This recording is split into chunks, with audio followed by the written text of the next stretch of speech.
پھر ایک مرتبہ حیدرآباد کے شادیوں پر ایک مختصر سا آپ کا ایک پیغام آ جائے کہ جو فضول خرچی جو بربادی ہو. میں تو بار بار کہتا ہوں کہ نارتھ ایسٹ کے 2-3 اسٹیٹ کو چھوڑ کر ملک کا کوئی چپا ایسا نہیں بچا ہے جہاں میں اپنی تمام تر بیماریوں کے باوجود ملک اور ملت کے موجودہ حالات کے پیش نظر گیا نہیں ہوں. پچھلے 15-16 سال سے میرا علمی کام رک گیا، میرا تصنیفی کام رک گیا، اس لیے کہ میں شہر شہر گاؤں گاؤں جا رہا ہوں.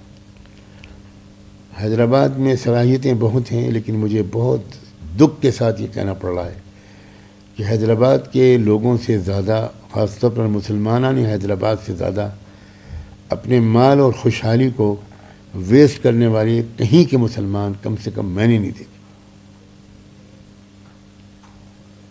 مسلمانوں نے حیدرآباد کو یہ بات معلوم ہونی چاہیے کہ RSS یا اس کے بعد نمبر 2 پر جو سب سے بڑا برہمنی NGO ہے گایتری پریوار کے نام سے، تو انہوں نے اپنے ممبرز پر شرطیں لگا رکھی ہیں کہ آپ کو 50,000 روپے سے زیادہ نہیں خرچ کرنا، 51,000 روپے سے زیادہ نہیں خرچ کرنا. بہت سخت شرطیں لگا رکھی ہیں، اور وہ اپنا پیسہ قومی مشن میں لگا رہے ہیں. اور مسلمان پورے ملک کے مسلمان اور خاص طور پر حیدرآباد کے مسلمان، وہ اپنی آمدنی کا شاید میرے خیال میں 80-90% پیسہ ایک دن میں پھونک دیتے ہیں. زندگی بھر کماتے ہیں اور شادی کے دن سب کو جلا دیتے ہیں. ایک دوسرے سے آگے بڑھانا، ایک دوسرے کو نیچا دکھانا. جتنے شادی خانے میں نے حیدرآباد میں دیکھے ہیں، مجھے یاد نہیں کہ میں نے کہیں اور دیکھے ہوں. اور جتنے کھانے کا ویسٹیج یہاں دیکھا ہے اتنا شاید ہی کہیں دیکھا ہو. تو یہ اللہ کے عذاب کو دعوت دینے والی چیز ہے. نظام حیدرآباد کے دسترخوان بھی بہت بڑے ہوا کرتے تھے، لیکن پھر انجام کیا ہوا.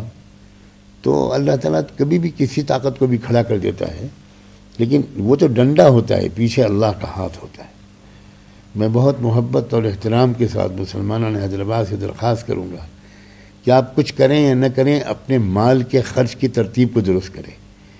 قوم کی غربت اور جہالت کو دور کرنے پر اپنا مال لگائیں. اپنا وقت برباد نہ کریں شادیوں میں. بہت سادہ کریں شادیاں، دکھاوا نہ کریں. آج کل اکثر شادیوں میں شادی کے کچھ ہی دن کے بعد میاں بیوی میں پھوٹ پڑ جاتی ہے. اس کی وجہ یہ ہوتی ہے کہ نظر لگتی ہے اس شادی پر کسی غریب لڑکی کی. اگر یہ شہنائی بجاتی ہوئی بارات گزرے گی اور سڑک کے کنارے کوئی جھوپڑی، کوئی گھر ہوگا جس میں کسی غریب گھرانہ رہتا ہوگا، اور اس بیٹی نے کھڑکی سے جھانک کر اس بارات کو دیکھ لیا اور پھر تکیے میں منہ چھپا کر پھوٹ پھوٹ کے رونے لگی کہ کاش میرا باپ زندہ ہوتا، میں یتیم نہ ہوتی، کاش میرا باپ اتنا غریب نہ ہوتا تو مجھے بھی کوئی دلہن بنا کر لے جاتا.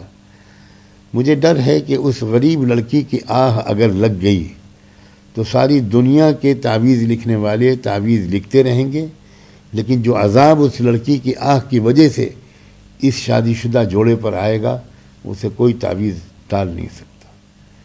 میری بہت گزارش ہے کہ خدا کے لیے اسلام کو بدنام نہ کریں. میں ایک بار ایک ہائی کورٹ کے مسلم جج کی بیٹی کی شادی میں شریک تھا. میں شادیوں میں نہیں جاتا، بالکل نہیں جاتا، لیکن اس شادی میں جو گیا تھا، آج سے 15-20 سال پہلے کی بات ہے، وہ ایک بہت بڑے اللہ والے کے حکم پر گیا تھا. تو وہ چونکہ جن صاحب کی بیٹی کی شادی تھی وہ ہائی کورٹ کے جج تھے، اور لڑکے کے باپ جو تھے وہ IPS آفیسر تھے، ہمارے UP کے DG کے وہ پرسنل اسسٹنٹ تھے. تو ان سے بھی میرا رابطہ تھا. تو DGP UP کے جو تھے اس وقت مسٹر پرکاش سنگھ، وہ ان کے پاس ہی مجھے بٹھایا گیا تھا. تو انہوں نے مجھ سے پوچھا کہ مولانا، ہم لوگوں کے بچپن میں ہم لوگوں کے گھروں میں شادیوں میں بہت بےہودگی اور فضول خرچی ہوتی تھی، آپ لوگوں کے یہاں کی شادیاں بہت سادہ ہوتی تھی. اب بالکل الٹ گیا معاملہ، کیا بات ہے، اس کی وجہ کیا ہے؟ تو میں نے ان سے کہا کہ میں اس تقریر میں اگر آپ اجازت دیں تو میں کھل کر اس کا جواب دوں. اس کا جواب یہ ہے کہ اسلام کی نعمت آج نہیں تو کل آپ لوگوں کے ہاتھ میں آنے والی ہے. یاد رکھیے کہ میں بہت آن ریکارڈ یہ بات کہہ رہا ہوں.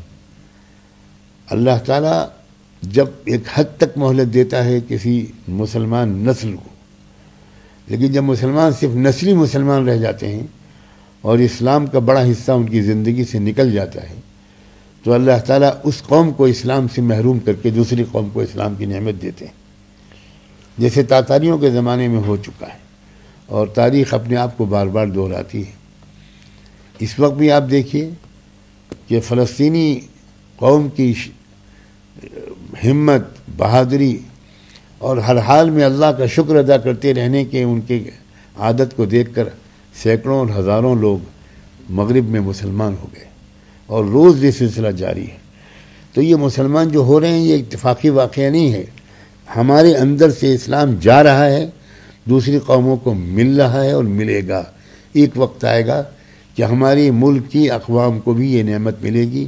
ہماری دعا ہے کہ سب کو ملے، مگر اللہ ہم سے نہ چھینے، ہمیں صحیح مسلمان بن کر جیتے رہنے کی توفیق عطا ہو۔